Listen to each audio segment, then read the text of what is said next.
Believe it or not, spit is really good at getting rid of grease on the grill. I already sprayed this down with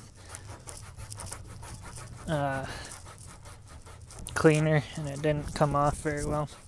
Scrubbed it pretty good.